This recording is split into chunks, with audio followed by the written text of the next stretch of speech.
ਸਲਾਮ ਵਾਲੇਕੁਮ ਵੀਅਰਸ ਇੱਕ ਬੰਦਾ ਮੌਲਵੀ ਸਾਹਿਬ ਕੋਲ ਗਿਆ ਤੇ ਜਾ ਕੇ ਆਂਦਾ ਮੌਲਵੀ ਸਾਹਿਬ ਪੇੜਾ ਦਮ ਕਰ ਦਿਓ ਤੇ ਮੇਰੀ ਖੋਤੀ ਸੂਣ ਵਾਲੀ ਏ, ਤੁਸੀਂ ਦੁਆ ਕਰਨਾ ਜਾਂ ਮੇਰੀ ਖੋਤੀ ਖੋਤਾ ਜੰਮੇ ਜਾਂ ਖੋਤੀ ਜੰਮੇ। ਮੌਲਵੀ ਸਾਹਿਬ ਆਂਦੇ ਅੱਲਾ ਦੇ ਬੰਦੇ ਖੋਤੀ ਨੇ ਸੂਣਾ ਤੂੰ, ਉਹਨੇ ਖੋਤਾ ਹੀ ਜੰਮਣਾ ਜਾਂ ਖੋਤੀ ਜੰਮੇਗੀ, ਹੋਰ ਉਹਨੇ ਕੀ ਸ਼ੇਰ ਬੱਬਰ ਜੰਮਣਾ।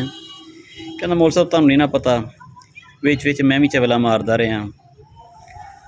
ਤੇ ਇਹ ਗੱਲ ਵੀਅਰ ਦੇ ਇਸ ਪਾਸੇ ਯਾਦ ਆਈ ਕਿ ਕੁਛ ਦਿਨ ਪਹਿਲਾਂ ਜਿਹੜੇ 2013 ਤੋਂ ਇੱਕ ਸੂਬੇ ਦੇ ਉੱਤੇ ਹੁਕਮਰਾਨੀ ਕਰ ਰਹੇ ਨੇ ਉਹ ਤਨਕੀਦ ਕਰ ਰਹੇ ਸਨ।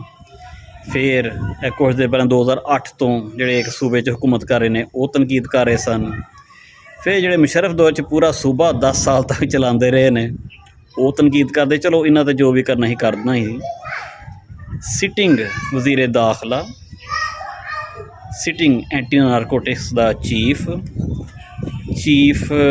ਆਫ PCB ਔਰ ਸਿਟਿੰਗ ਸੈਨੇਟਰ ਉਹ ਵੀ ਪੈ ਤਨਕੀਦ ਕਰ ਰਿਹਾ ਵੀਅਰਸ। ਅਤੇ ਇਹ ਜ਼ੇਨ 'ਚ ਰੱਖਣਾ ਚਵਲਾ ਵਿੱਚ ਇਹਨਾਂ ਬਿਮਾਰੀਆਂ ਹੋਈਆਂ ਨੇ।